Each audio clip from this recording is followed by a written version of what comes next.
نحمده ونصلي على رسوله الكريم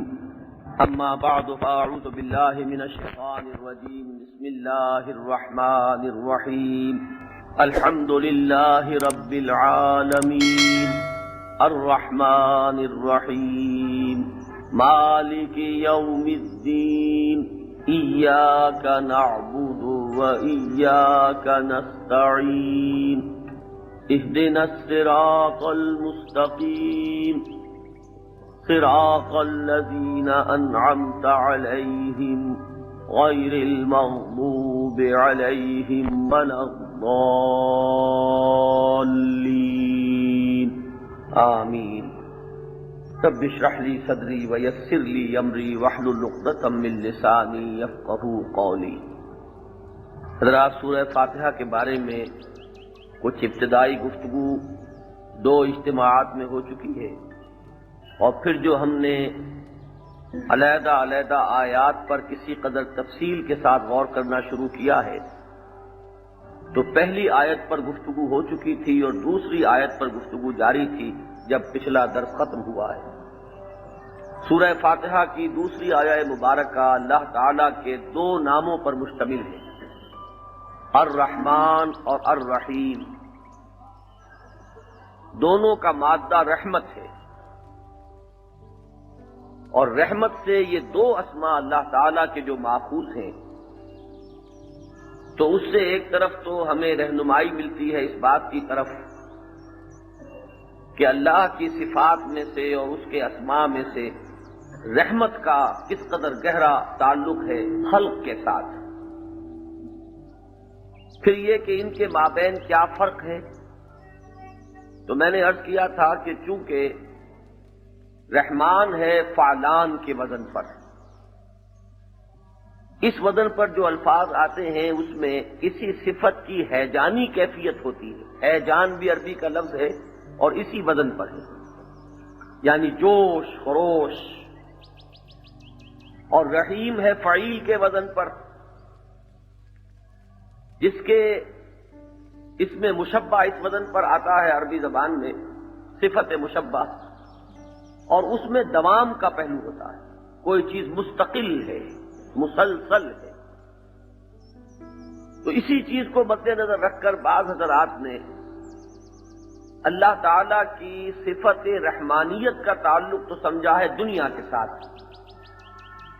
اور اس کی شان رحیمی کا تعلق سمجھا ہے آخرت کے ساتھ۔ رحمان الدنیا و رحیم الآخرہ، جو فرق ہے رحمان اور رحیم میں، اس کے اعتبار سے لغوی معنی کے پہلو سے ایک ربط اس میں موجود ہے، اس لیے کہ آخرت جو ہے وہ دائم ہے، قائم ہے، ہمیشہ کی زندگی ہے، لہذا فعیل کے وزن پر جو نام آیا رحیم، اس کی زیادہ مناسبت اس کے ساتھ ہے۔ اور جس چیز میں بھی کوئی ہیجانی کیفیت ہوتی ہے وہ عارضی ہوتی ہے، اور یہ دنیا عارضی اور فانی ہے، لہذا شان رحیمی کا ایک مناسبت کا پہلو جو ہے وہ دنیاوی زندگی سے ہے۔ لیکن اس میں جو چیز آڑے آتی ہے وہ یہ ہے کہ اللہ تعالی کے اسماء و صفات کے بارے میں یہ بات کہ یہ تمام اسماء و صفات اس کی ذات میں بیک وقت موجود ہیں، ان میں ہم زمانی اعتبار سے کوئی تقدیم و تاخیر نہیں کر سکتے، جبکہ دنیا اور آخرت میں زمانی اعتبار سے ایک تقسیم ہے۔ اس اعتبار سے واقعہ یہ ہے کہ خاص طور پر مولانا حمید الدین فرائی رحمۃ اللہ علیہ نے جو توجہ دلائی اس بات کی طرف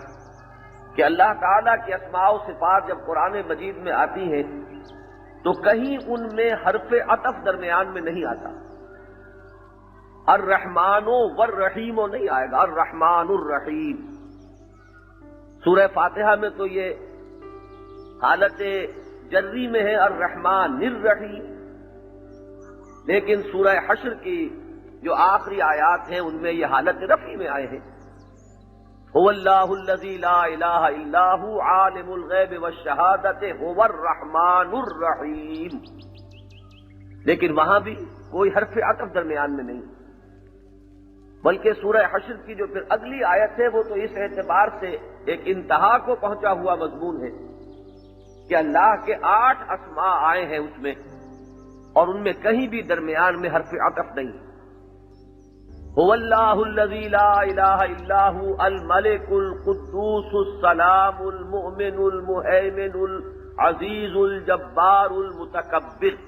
یہ در حقیقت اس لیے ہے کہ یہ بات سامنے رہے کہ اللہ تعالیٰ کے تمام اسماء، اس کی تمام صفات اس میں بیک وقت موجود ہے. کس پہلو سے غور کیا جائے تو ایک بہت عمدہ تعویل سامنے آتی ہے، اور وہ یہ کہ اللہ تعالیٰ کی رحمت کی یہ دونوں کیفیتیں مستقل ہیں. یعنی یہ کہ اس میں کاٹھے مارتے ہوئے سمندر کی طرح کا جوش و خروش بھی ہے، اور یہ بھی مستقل ہے. پھر یہ کہ رحیمیت کا جو معاملہ ہے اس میں پائیداری ہے اور دوام ہے. یہ دونوں چیزیں جو ہے بیک وقت ہے. ہم اگر اسے سمجھنا چاہیں تو ایک صاحب نے بڑی پیاری مثال سے اس کو سمجھایا ہے. ہم اپنے اندر بھی اس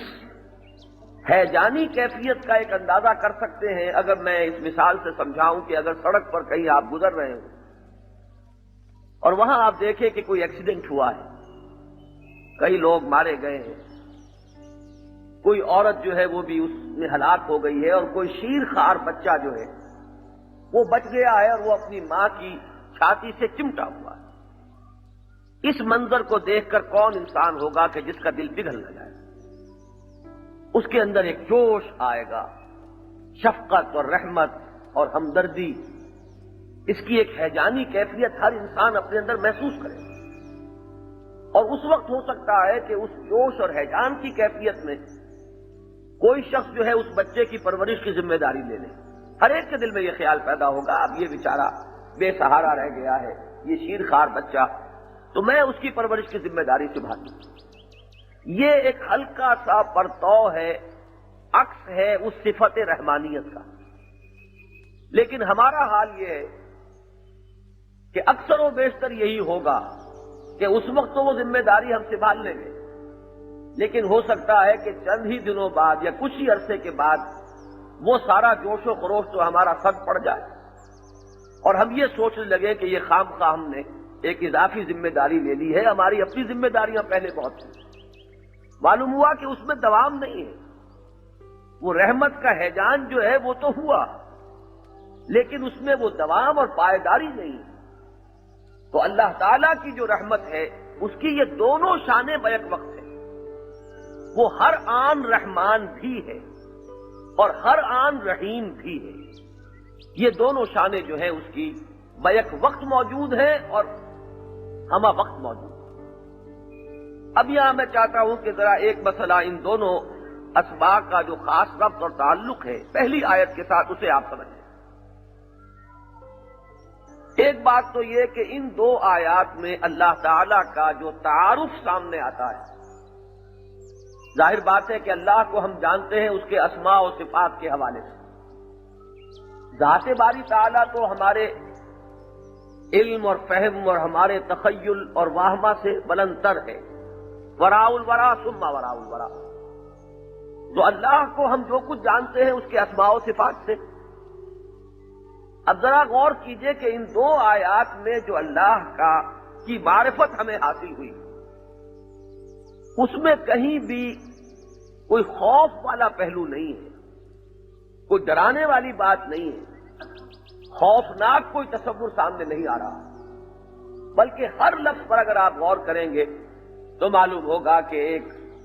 محبت کے قابل ہستی اور محبت کرنے والی ہستی، ودود اور رحیم. سب سے پہلے تو لفظ اللہ کے بارے میں یہ بات جان لیجئے کہ اس کے جتنے بھی مختلف لوگوں نے رائے ظاہر کی ہیں، یہ علیہا یا لہو سے ہے، ولاہا یا لیہو سے ہے، مختلف آراء ہیں. لیکن سب میں جو چیز مشترک ہے وہ یہ ہے کہ ایک ایسی ہستی جس سے محبت کی جائے، ایک ایسی ہستی جس کی طرف انسان لپ کے اپنی تکلیف کو رفع کرنے کے لیے، اپنی حاجت براری کے لیے یہ لپکنا، جیسے کہ اگر کوئی بچہ ہے کسی گائے کا یا اونٹنی کا اور اسے اس سے علیحدہ کیا ہوا ہے، باندھا ہوا ہے اسے کہیں رستے سے،